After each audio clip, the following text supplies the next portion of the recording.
Olá pessoal, usuários de Lombelo Planilhas, essa é a terceira parte do vídeo sobre a aba Alocação.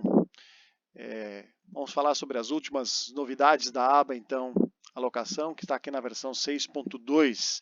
É essa cortineta que está fechada aqui, ó, que mostra para nós aqui os nossos books, o peso que eu deveria ter em cada um dos books e o quanto eu tenho que comprar ou vender em cada um dos books.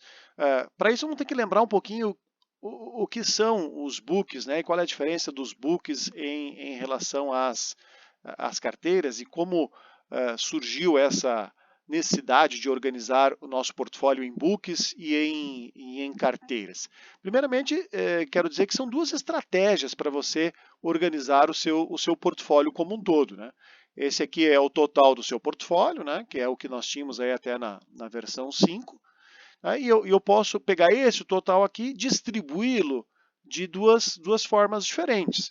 Uma delas é distribuí-los em carteiras, né, e aí nas carteiras eu não sou obrigado a distribuir 100% do meu portfólio, essa lógica que está aplicada aqui.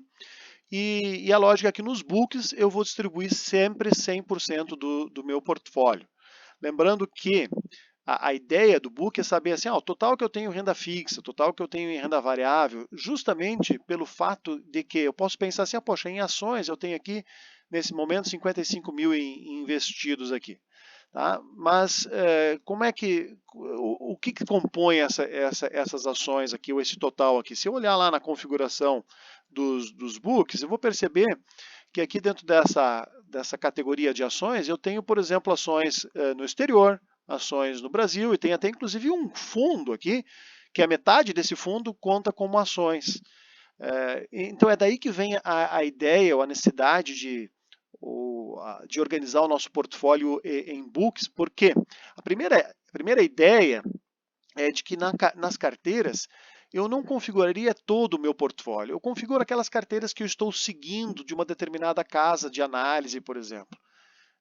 Aqui tá, eu tenho alguns ativos no exterior, dois, né?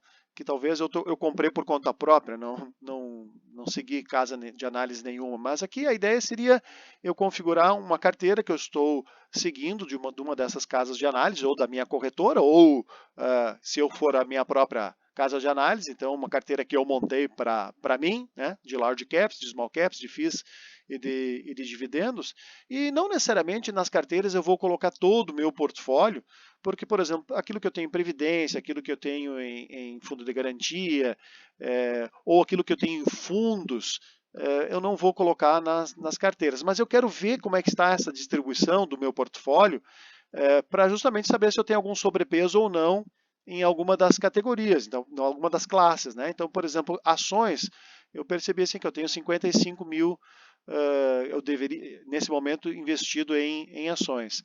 Tá? O meu interesse, né, é ter 35% do meu portfólio em ações. Nesse momento eu tenho 30% do meu portfólio em ações. Então eu vou lá na minha aba alocação, eu abro essa cortineta aqui e vai mostrar aqui, ó, em ações você tem 55 mil, você tem 30% do seu portfólio em ações nesse momento, né, um valor investido aqui de 55.145, esse aqui é o valor de mercado.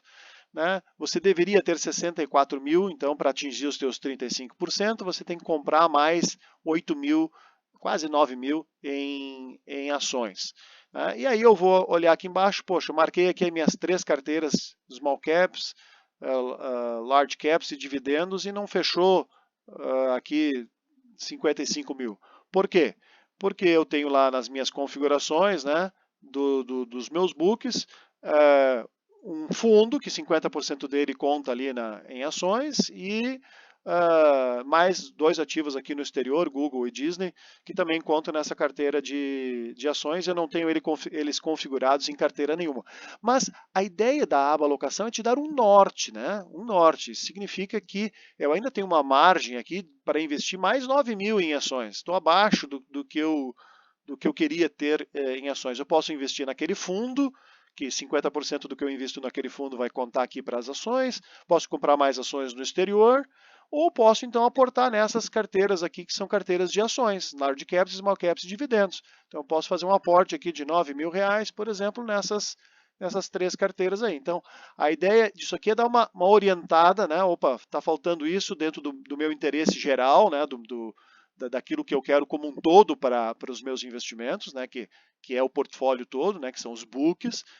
E aqui nessas três carteiras, então, que eu estou seguindo das minhas casas de análise aí, de dividendos, small caps, né, elas representam hoje R$ 36.000 e eu vou aportar mais 9.000 aqui, que aí eu mais ou menos dentro do contexto geral vou ficar dentro daquilo que eu desejo, né, sem ultrapassar o limite máximo do meu portfólio como um todo. Tá? Então essa é a intenção dos books. Claro que, para quem está acostumado a usar a versão 5 de outra forma, né, na versão 5, como não haviam os books, então, o que se fazia até a versão 5? A gente colocava todo o nosso portfólio distribuído em carteiras. Se você quiser continuar fazendo dessa forma, fique à vontade, pode fazer dessa forma. Aqui na versão 6, nós estamos trazendo uma nova proposta de que você não configure todo o seu portfólio aqui nas carteiras, só aquilo que de fato mais aquilo que muda com mais frequência, né? Que se eu sigo uma corretora, por exemplo, a cada mês ela manda comprar alguns, vender outros ativos, tá? Então eu vou seguindo aqui e vou acrescentando esses ativos novos que ela vai indicando aqui, e vou desmarcando aqueles que ela indicou para vender. Né? Então eu vou acompanhando aqui algumas carteiras de corretoras e deixo os books para a composição geral do meu portfólio. Né? Então a composição geral do meu portfólio vai ser percebida, né? O balanceamento que eu tenho de forma geral vai ser percebida aqui nos books. E nas carteiras eu posso não ter, né? Mas o critério é seu, né? Posso não ter todos os investimentos distribuídos em carteiras. E então aqui na aba alocação nós acrescentamos uma visualização aqui dos books com a indicação de objetivo, né, de preço-alvo, né, de alocação-alvo, e o quanto eu deveria aportar a mais naquele book ou a menos naquele book, que está mandando eu vender um pouquinho de FIIs, né? 55.000 em FIIs eu deveria vender. Tá? Então eu posso até selecionar agora só a minha carteira de FIIs aqui, ó. Aqui eu tenho, vamos ver quanto é que eu tenho em FIIs, eu tenho 81.000 em FIIs. Tá? E aí dizer aqui, eu quero vender uma parte desses FIIs para ficar dentro da alocação, para que a minha alocação geral atinja aí aproximadamente 27.000 que eu deveria ter em FIIs. Né? Então eu vou botar aqui menos 55.000, e aí ele vai indicar aqui, a planilha vai indicar para mim o que eu deveria vender aqui em termos de FIIs. Selecionei aqui só as carteiras que são de FIIs. Tá? Então, esse vídeo 3 aqui traz para vocês um uso da aba alocação combinada com os books, né? Não só balanceando só exclusivamente pelas carteiras. Tá? Então essa combinação aí entre os books mostrando o meu portfólio como um todo, né, e a indicação do que eu devo diminuir ou aumentar, né, naquela classe naquela estratégia de investimentos, digamos assim, né? E aí por isso que é interessante aqui a ideia de eu marcar só aquelas carteiras que correspondem àquela estratégia, né? Então eu marquei só uma carteira que eu sei que tem os FIIs, porque eu botei só os FIIs nessa carteira, e aí ele está me indicando aqui o quanto eu tenho que vender desses ativos. Tá? Por isso que faz sentido essa ideia de eu marcar apenas uma das carteiras aqui, quando eu uso isso combinado com os books. Tá? Lembrando que o balanceamento nunca é algo assim preciso na ponta do lápis. Né? É um indicador assim, para saber se você está muito fora, né? ou daquilo que você imaginava como ideal para você. Né? Eu quero, nesse meu caso aqui, eu estou com um investimento bem arrojado, né? Eu quero 60% de renda variável, né? Só que nesse momento eu estou com 140% de renda, 140 mil investido em renda variável, estou com 76% de renda variável. Né? Então, isso dá um indicador, opa, eu estou passando do meu limite. Né? Mas aonde eu estou passando do meu limite? Estou passando em FIIs. Opa, não, mas em FIIs eu não. Em FIIs agora está com preço de mercado muito baixo, né, não é hora de vender FIIs, então eu não vou vender FIIs agora, né? Então, por isso que é apenas um norte para você, né? Mas significa então que eu também não vou mais aportar em outras coisas aí para não passar dos meus 60%, que eu já estou ultrapassando ele, né? Então é essa a ideia um pouco. Ou então eu vou pegar aquilo que eu estou recebendo de aluguéis em FIIs e vou começar a aportar aquilo em ações, né? Ou em criptomoedas, ou em proteções, etc. Né? Sabendo que, ciente, né, que eu estou já ultrapassando o meu alvo aqui de 60% em renda variável.